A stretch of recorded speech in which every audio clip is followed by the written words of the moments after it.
Hunting After Dark is sponsored by Feral Texas Outdoors Thermal and Night Vision Optics. Hey guys, it's Jason Price here with Hunting After Dark podcast. Of course, my co-host Justin Rumley here.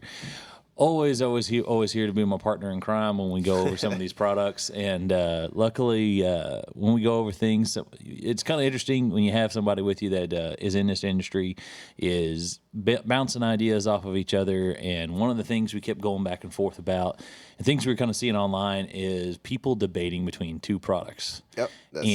And I'm not even sure. I didn't even ask Justin exactly which one he prefers. So we're going to kind of debate it going back and forth. Let's see if we actually both agree to which one we like to. Yeah, I mean, it's definitely been I wouldn't even say a challenge because, I've spent a lot of time behind the Secutor. I've only spent one night behind the Varmint so far, and I'm not going to say just yet which way I'm leaning towards already, but it's like I said, it's just hard to say right now because I haven't really been behind the Varmint very much, and like you said, I've been behind the Secutor 35-34, the 50-640, been behind the 75-640 a little bit, but like I said, it's up in the air right now, but I know kind of which way I'm leaning right now. Yeah, I mean, so when we look at our comparison here, we actually have the Varmint 2. Now, I will tell you, this does come with an American Defense mount, so I'm going to put our disclaimer here. We just pulled this one out of the box real quick so we can go over this for this podcast. So it does have a single lever American Defense mount on there. So I'm going to put my little disclaimer out here now, but this is the new Varmint 2. And then this is the new Secutor. Both these products are new this year with AGM. AGM did have a Varmint 1, and now they have updated. I guess the biggest thing probably to go over is what the change has been. Since Secutor is just a brand new product on its own. Yeah. Varmint 2 here, some of the things I'm going to kind of hit on so that we can kind of give our comparison of what someone's getting there in Varmint 1 versus Varmint 2. And that's kind of what's interesting that goes into this conversation is some of AGM's products and their laser rangefinder products and what has now changed. Some of the biggest things here is you can see the housing is still the same between Varmint 1 and Varmint 2 here.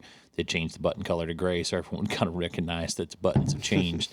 But they've also changed the focus ring, has a little more grip to it. Yeah. And also additionally with this unit is they have changed the sensor inside. So now you are running the newest sensor that they have. Mm-hmm. So this is like the Rattler V2 sensors. Yep. So if you're wanting similar performance like Rattler V2 35-34, this is what you're going to get, but you're going to have it in the Varmint with the laser rangefinder readout up here. With that, the software is completely different. I actually like the new software in both models. Oh, yeah. I have zero complaints on that so far. I mean, it's different from the V2s. On the Rattler side is a different operating system. So I did like that. So I'm trying to think what else I may be missing on here from Varmint 1 to Varmint 2. So we did new sensor. Oh, I am going to forget something. Has audio now. Yeah, I was going to say, one of the most important things people care about the most, crazily, but yeah, that's got audio now, finally. Yeah, recoil-activated video with that as well. Because you do kind of have to know what your buttons are on here. There is no record button on the Varmint, so you have to kind of know what button it is that you need. Long press, short presses, Morse code on some of these to be able to figure out what we're doing. So there is some differences there, but that's kind of Varmint 1 to Varmint 2.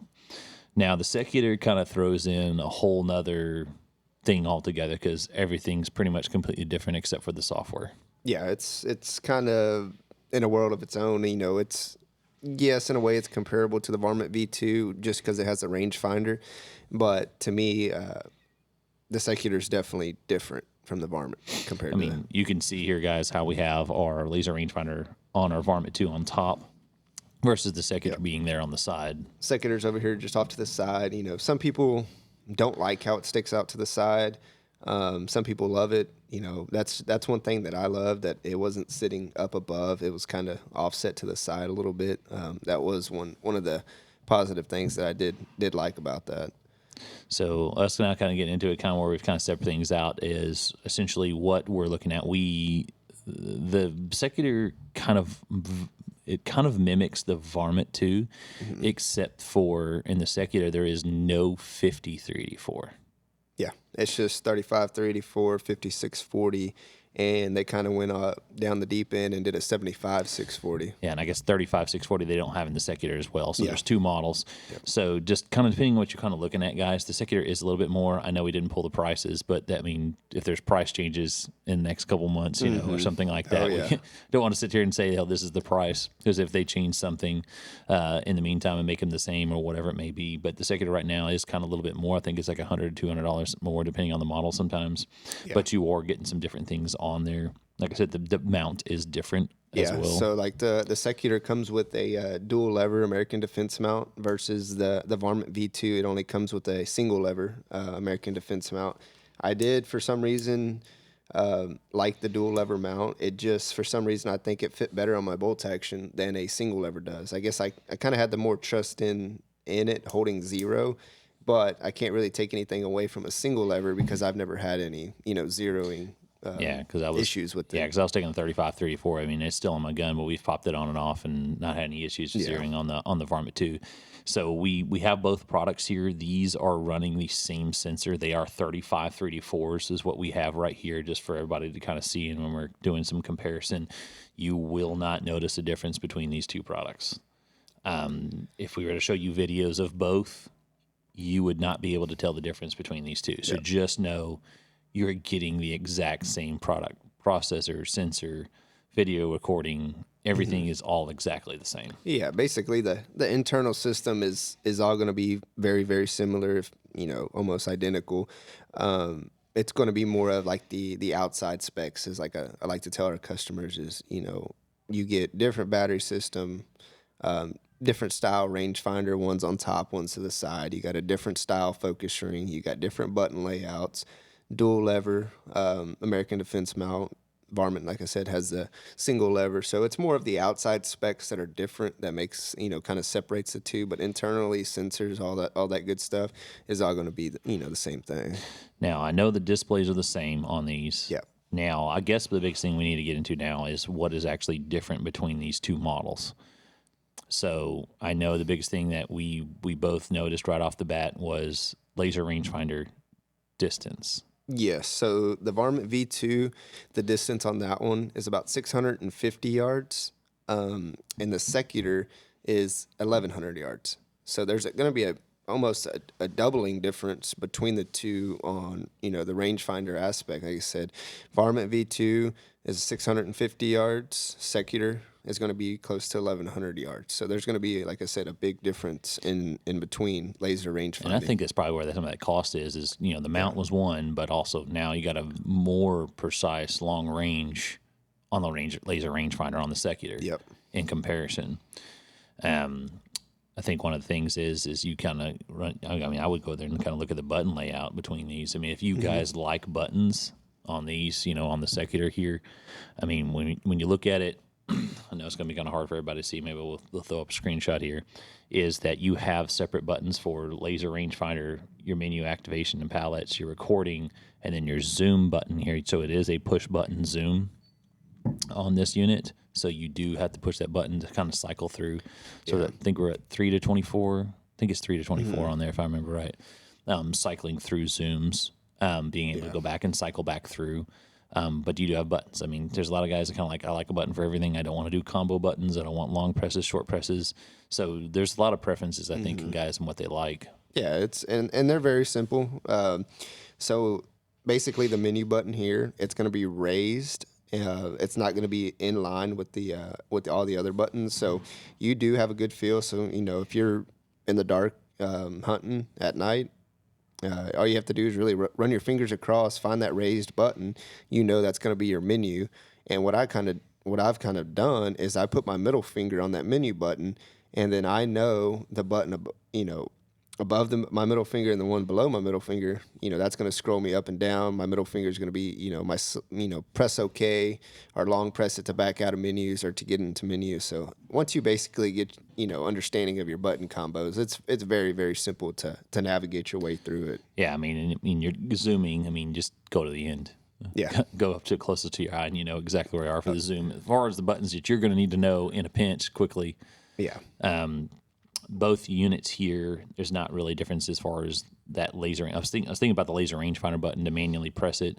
You have a manual press button for the laser rangefinder button on both of these units, but they both have continuous laser rangefinder options, which is programmable, by the way. Yeah, so getting into that, so like on the Secutor, the continuous range finding, so pretty much you go into your settings, you set it, I can't remember the exact increments, but I want to say they're like 15, 30, and they just keep climbing up. And I know on the Secutor, the highest you can set it, I think, was for 300 seconds, and the lowest you could set it would be 15 seconds. So as soon as you hit your rangefinder, let's just say you had it set at 15 seconds, you hit your range finding button, and that rangefinder is going to continuously range find for the next 15 seconds. And then if you set, like you said, if you put it at 300 seconds, you press that range finding button, it's going to continuously range find for 300 seconds.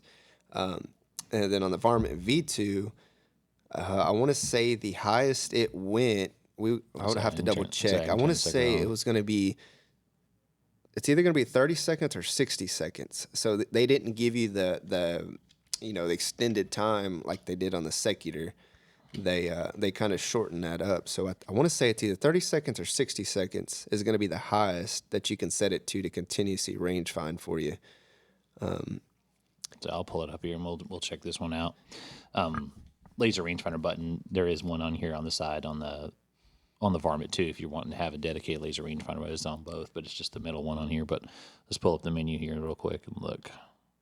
And then that's going to be one of the other things too, is kind of what is making me lean towards, loving the Secutor more than the Varmint V2 is, to me, I feel like there's some different, specs that, make one a little bit better than the other. Like, only having to push the range finding button once every 300 seconds makes it nice. 5, 10, 15, 30, and 60. Yeah. So you're right. The Varmint is only set to 60 seconds to continuously range find. So as soon as you press press the range finding button on the Secutor, you'll be ranging for the next 300 seconds. Varmint, the highest you can set it is for the next 60 seconds. So, after a minute, you're going to have to push the button again, and then it'll start range finding continuously again for you. So like I was mentioning, that's kind of one of the things that's pushing me, to like the Secutor more a little bit over the Varmint, just because, I can press the range finding button once every 300 seconds versus once every 60 seconds. Well, as far as between these two, laser rangefinder, that's going to be important to some of these guys, how that operates and how that works. But me, one of the things is that everybody that knows me and watched any of the content that I've done, that I am a big fan of turn dial zooms. The Varmint 2 has the turn dial. You dial it up, you dial it back, and I like that on the fly. I'm not one to do the cycle up zooms where you go 3, 6, 12, 24, and back to 3. I'm not a fan of that. The Secutor does not have the roll dial zoom. So yeah, I was gonna say talk a little bit about the zoom feature that they have to where it's stepped, so you can go like 2.1, 2.2, 2.3, 2.4. Basically, you can individualize your magnification to slowly creep up. You had to say that, didn't you? I had to sit there. Now I got to remember what the feature is called. Some of these new ones is trying to. It's something different. The Secutor doesn't have it. Only the Varmint V2 does. So it's going to make it basically a Varmint V2 feature only. If I put the battery in this thing, it turn on pretty quick. We're supposed to be professionals over here. We're supposed to have batteries charged, things in there. We're supposed to know everything that we go over here. But there's so much stuff in all these thermals and things that you take out of it, and then also how many other models we've got to sit here and remember and go through. It's like you're like, like this one. I know what feature you're talking about. Oh yeah. Well, in this other product that hasn't even released it, it's called Zoom Pro. And that's what that's what it's called. But in the Varmint, I don't think it's called anything. I'd say we get people all the time. They're like, "Hey, what's the base mag on this? What's the base mag on this? What's the specs on this?" I was like, "Hold on, give me a second. I can find them pretty quickly if I get to look through the scope." But it's zoom mode. So it's if you do continuous, you have it step 3, 3.1, 3.2.3. You're like in tens. Hold on, I did jump. If you do it faster, if you do it slow, it'll go by tenths. But if you kind of like start going real fast, it'll start jump. So me kind of like scrolling faster. Yeah. It is taking me a second to get back up to 24. So pretty much the Then guys you're that back down. the guys that want to get super precise with it. So say they 3 base magnification, they want to go to 3.7 magnification. So you can essentially dial it up to get that exact 3.7 magnification, instead of jumping up to whatever the next one is. I think it's going to be 5x. So yeah, I said, say you want 3.7, you can fine tune it. Yeah. You can fine tune it all the way up to 3.7. Even if you wanted to do 5.7, you can still dial it in to get that 5.7. Yeah, I think some of the guys, they're worried about, being too grainy, because they went from 3 to 6. They want something that's in between to see what that image resolution and degradation is in between. They have that option on the Varmint. So that's something that's kind of a cool feature. That's something you wouldn't really think about, having that stepped in between. So that is being available in the Varmint. Yep. Now, I guess we can get into the real debate on this one. The biggest question of all. Yeah. This is going to be the deal. I mean, we haven't even talked about us really using this stuff in the field, but as far as the biggest debate that we see online between the two products. Yep. And I want to challenge people to try to debate this. So we have run battery tests several times on both of these units. So let me see. So do my math here. Between these two units, you have a one single 18650 for the Varmint 2. You have 4 CR123 batteries in the Secutor, which it can run rechargeable batteries. You are set where you can do 3.7, which is the same as what your battery pack would be, running 3.7. So as far as what we've been able to test, there is only 10 to 15 minutes of difference in runtime. Yep. We had one time, just fully charging a brand new 18650 put in the Varmint. We had the Varmint beat out the Secutor for about 10 minutes. Yeah. We run it again. We tried a different company, CR123 batteries in the Secutor a different time. And I will mention the first time we did the Secutor battery test, they were with the older set. They were fully charged though, but it was with the older set of CR123 batteries. Second time we did it, we used a brand new set, fully charged. And then when we ran the battery on the Secutor the second time, it ended up having 15 minutes more than the Varmint did. Yep. Same battery with the Varmint though. It's still a brand new 18650 battery. It's the Varmint battery from AGM, so it's going to be the standard battery that you get with the Varmint if you purchase that unit. So guys, if you want to sit here and debate about the battery, I'm going to tell you right now, there is no difference in the battery between these two units. There's 10, 15 minutes. That is not a discernible difference, in battery. You're essentially looking at the same battery longevity. Yeah. And how we do our battery tests is we set these in manual. We don't leave them in auto. We set them in manual, and we just leave them on. We don't do screen off, anything like that. The screen stays on, the sensor stays active, everything sits there, and it just sits there. Yep. We don't lose the rangefinders off. We leave them all off, and we just let them both sit there and run. Yep. And I will mention that the Secutor will run off of 2 CR123 batteries, but I'm not going to tell you how you have to set that up. We're going to leave that as a secret. You're going to have to call into the store and maybe we can talk you through that. But we did learn that the Secutor will run on 2 CR123 batteries, and it's a capable function. It's AGM approved. There's no secret behind that. But I'm going to leave it out to where, I'm not going to explain how you do it, but I'm gonna leave it out to make. You're gonna have to call the store in, and we'll tell you how to navigate that. If you have a Secutor and you get in a pinch and you lose 2 batteries, you can run your Secutor with 2 batteries. Yep. Now we don't know if it cuts it in half because what was the runtime we had yesterday on the Secutor? So it was every bit. I want to say 6 hours, 20 minutes. 6 hours Pretty with close, no LRF on, no automatic nuke, because that would be your shutter. That would be the thing that takes up your battery longevity. Just think things that take up battery longevity: laser rangefinder, automatic shutter shutting off. Resetting the sensor. Yep. Then your recording, video recording takes down your battery quite a bit. Oh yeah, and does. storage of that. So just know that going in, that you're not going to get 6 hours of runtime. We did controlled setting type things. So if you get, 4.5, you get 5, get 5.5. That's why, because it depends on what you're doing in the field. Of course, weather plays a big factor, I think, for people as well. I came from the day to where we ran huge, large units on 4 CR123 batteries when we ran Armor back in the day, and those things would suck those batteries down. This is completely different type operating system and how these function that I didn't see any issues running 4 CR123 batteries. Yeah. Even when we ran like the 75 and 640, or even the 640 and the Secutor, the battery longevity on those things, we didn't see them like dip, not like we did back in the day. I mean, back in the day, it was like you ran an hour. Yeah. But we were running like 100 millimeter, 75 millimeter 640s and less than like an hour on CR123 batteries. So if you guys are reminiscent of that time, just know that is not the case here. Just some of the modern technology and what they've been able to do. Both units can run on battery packs. So we do get guys up north here that do want those laser rangefinder units. They want long range. They want to go operating for whatever reason you want to operate in single-digit temperatures that you call us about and ask, what can this scope do? I said, well, we'll read off the manufacturer's specs here, and they want to know battery longevity. Just know you're going to be running a battery pack, either one of these units, just because the fact of the operating temperatures and what you're running in.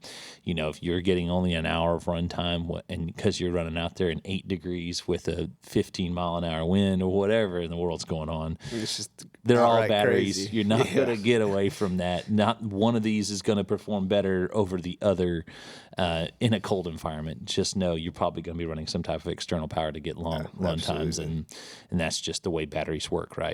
I mean, that's why all these people up north in these electric cars are like crashed out on the road. Can't juice them up. They can't power them back up because it's so cold outside. We're not going to get away from that in your scope, unfortunately. But be happy to set you up with a battery pack that work with these just fine, and be able to go out there and run those long temperatures. And I mean, I'm used to 20 calling for 20 minutes and get the heck out of here. I know some of you guys like camp out. They'll go out there and camp out. They'll pack in and sit an hour or two. Or I know some guys, they'll go in there and they'll sit all day. And I just, hey, more power to you, because I know for a fact I won't be doing that. I'll be in and out pretty quick. Like you say, we're 20-minute stands, and if nothing's coming in, hey, we're packing it up. No, I'm fine being the sissy you guys up there in Wyoming, Dakotas, or whatever, and Ohio, and Pennsylvania, and everywhere else in Maine. And I'll tell you, you guys go for it, man. It's like. Yeah. We'll set you up and let you run a battery pack on it, and let you know. But I will tell you that this unit will be able to work, be able to operate in temperatures and cold temperatures and things like that, because they have done a lot of improvements, I think, on the laser rangefinder. Yeah, absolutely. And of course down here it's 100 degrees outside, so we'll go and take this thing and go throw it in the fridge or freezer, actually. Get it cold enough over here. Yeah, absolutely. To kind of cold test some of these things with the laser, because that is, I think, a lot of questions that guys do have is when it gets to wintertime up here, what do you do? So we are kind of doing our own little self-independent testing, and these laser rangefinders are still working. The biggest thing is just going from hot and cold environments, check your sensor on your front of your thermal. Also check your lens here on the top, because if they do fog up, they do get any condensation, things like that, and build up. Just know the silk cloths you do. Make sure you're cleaning those out. Of course, dust and things like that all affect this. I think on the Secutor, it's not as open-faced, so it is kind of a little tight deal. So just know you may take yellow Q-tip. Be careful with the Q-tip, but kind of with that silk cloth, go in there and clean some of those things. If you start to notice your laser rangefinder and things are not working as well as they did, just know, I mean, those particles get on there. I mean, even if it hits the laser itself, the laser trying to penetrate through some of those particles can affect a lot of your rangefinder some of your rangefinder capabilities. Yeah, no, absolutely. And I will say, in comparison to the two, kind of getting off the battery topic, one big noticeable difference is going to be the front focus. The Secutor is actually just a small turn dial that sits atop of basically your front lens. And in my opinion, I think I can fine-tune my image a lot easier with this small turn dial on the Secutor versus the big round focus ring that comes like on the Varmint V2s or the Rattler V2s. I feel like there's more movement that has to be done to basically fine-tune your image versus the small turn dial that's on the Secutors. I'm glad you brought that up. We work with AGM pretty closely with them, and then when they were looking at designing a new scope and talking about some of the new scope designs, they asked us and surveyed and asked what focus ring do you really, what focus apparatus do you prefer? Yeah. Well, I like the one on the Secutor. I like the top turn dial.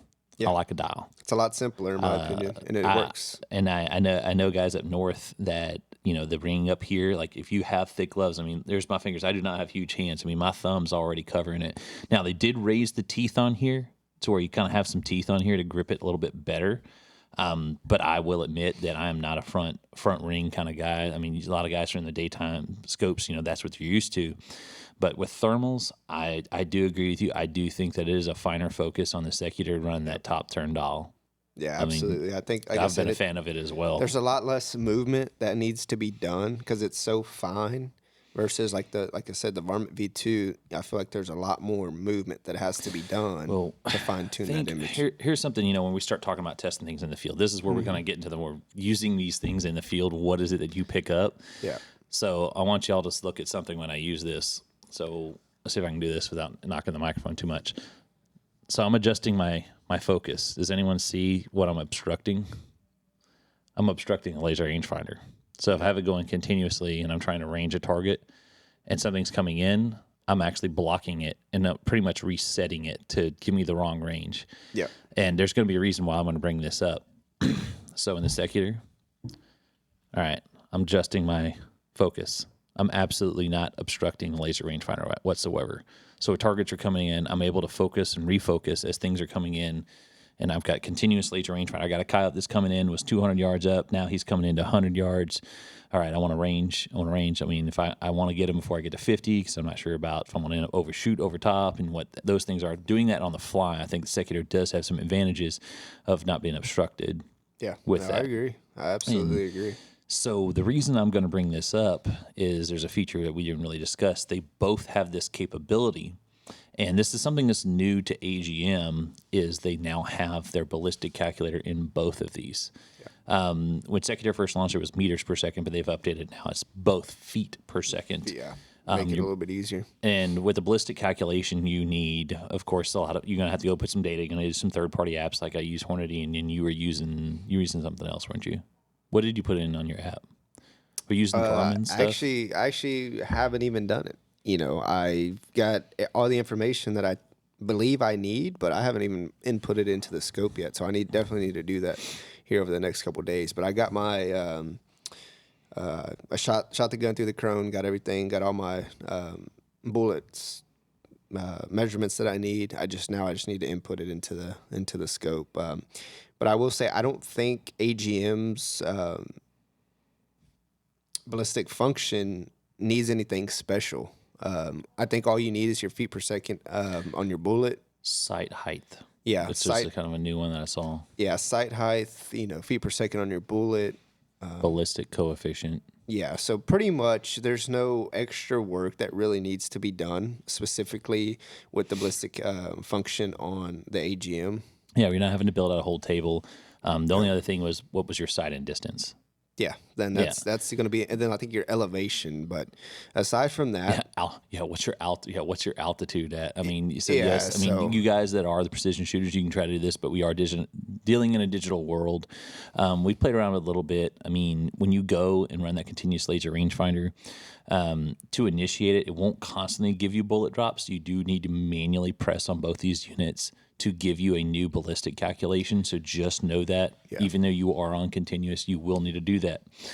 But if I go and I'm adjusting my focus on the fly like this, and I'm tapping the button to do it and I'm refocusing, you're getting incorrect information. Yep. So just as far as the hunter user part of it, I do like that I'm able to hit the laser rangefinder bit here, get my new ballistic calculation, and refocus all at the same time without obstructing the laser rangefinder. Yep, nothing's getting interrupted, nothing's getting thrown off. Like you said, I do see a coyote coming, he's hanging up. I press my rangefinding button while my rangefinder's working. I'm getting my yardage, getting my bullet drop point.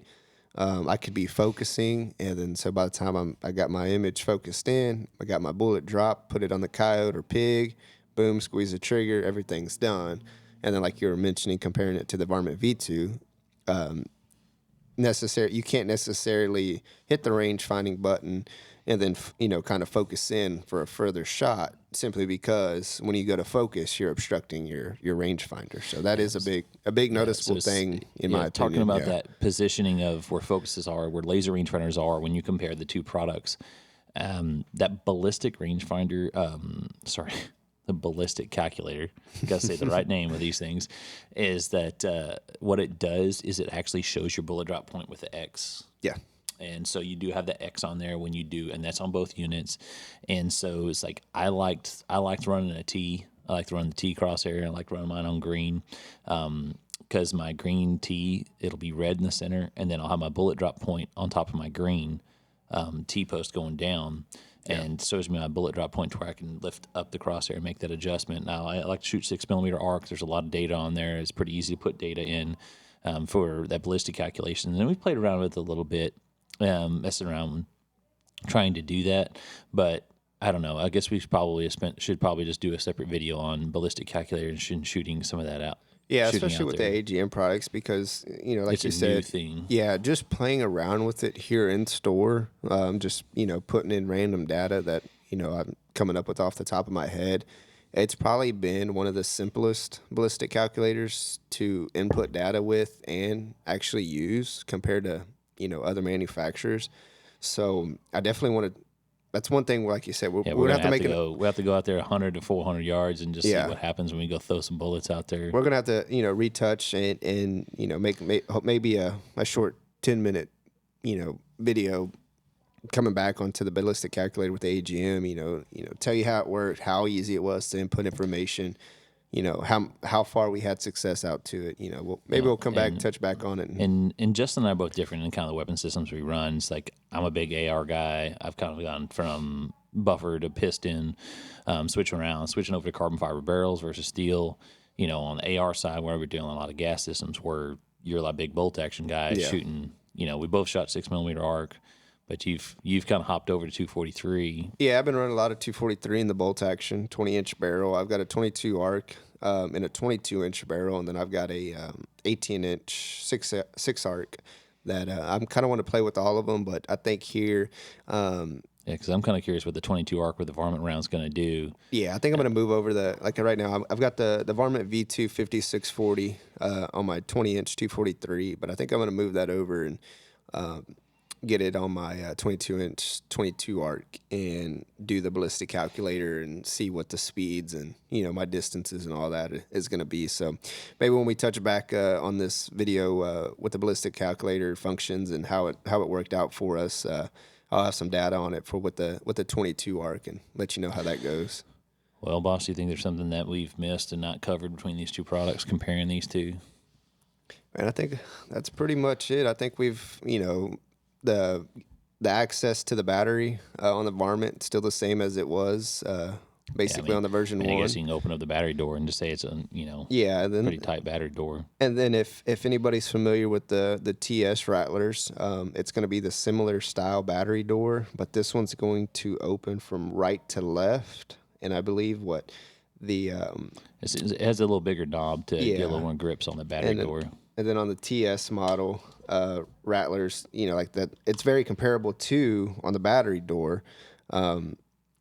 So you can almost compare that. And like I said, that's very simple to use. Got the dual lever American Defense mount. But aside from that, man, I think we've pretty much covered all the important stuff. Got them side by side there. I mean, they're not really on the size profile really much different there besides the laser rangefinder off the side, as far as just dimensions and things like that. But well, man, I'll let you close this out. I think we beat this one down. Yeah, I was gonna say I think we've pretty much covered everything, and I will touch back and say I'm definitely leaning more towards the Secutor as my favorite, but maybe that'll change here after I get behind the 5640 a little more. Yeah, see, that's the only thing is like I would be all about the Secutor, except for I like my turn dial zoom. That is my one selling feature that I'll sacrifice. I'll sacrifice some of the other stuff just for I like the way that zoom works, dialing it up and dialing it down. And everybody's going to have a different preference of what they like. I mean, some guys could care less about that turn dial zoom. And, some of them just like, I never want to touch CR123 batteries. I'm like, It's not going to matter. You run No, rechargeables. You it's could have a not. set. I mean, those things are $30 for a set of 4 with a charger. Yeah, that's what I it's tell people. I was like, $20 more, you'd have another set of 4. yeah, don't let the CR123 batteries shy you away, especially 4 of them. Because, like we said, the battery life is there. Now, just having to carry an extra set, okay, big deal. You know, I carry a hunting backpack with me, and I got probably 3 or 4 sets. So leave it's 4 in not the a truck, big 4 in deal. there. I mean, this in the profile. You know, okay, I got 1 of those versus 4. Okay, well, we also told you if you did lose one in the field, you could still run 2 of them. So Yeah, so it's kind definitely. of one of those deals where, you know, some of the preference on some of these guys, what you're going to want to do. But for the most part, guys, just know that you always get the biggest thing that guys always make those decisions on are image quality. Yeah, There's no difference here. And then Absolutely. secondary usually seems to be the battery. No discernible difference really there besides just a preference of one versus the other. Now, the third, when you start getting into laser rangefinder and focus and some of those things, you know, that's where you're going to really have to start making your decisions on what your preferences are. And then, I don't know, it's going to be kind of interesting to see some of these guys call, because we are getting guys calling which way to go, what do you want. Well, then too, you got a lot of guys that are always asking for a dual lever mount on a compact unit. And I will say, like we mentioned, the Secutor has a dual lever American Defense mount. It is the only compact unit that AGM has with a dual lever, aside from the Clarion. But the Clarion's a whole different beast. So like I said, it's especially for the guys that want that dual lever American Defense mount on a compact unit. I would definitely look at that Secutor a little bit harder, because like I said, the Rattler V2s, the Varmint V2s, they're all single lever American Defense mount. So like I said, I think we've covered everything. If you got any questions about any of these 2 units, just give us a call here at the store, Feral Texas Outdoors, and you can check us out on Apple and Spotify, Hunting After Dark Podcast. Check us out on our website, huntingafterdarkpodcast.com, or send us an email at huntingafterdark@gmail.com. Thank you. Thanks, guys.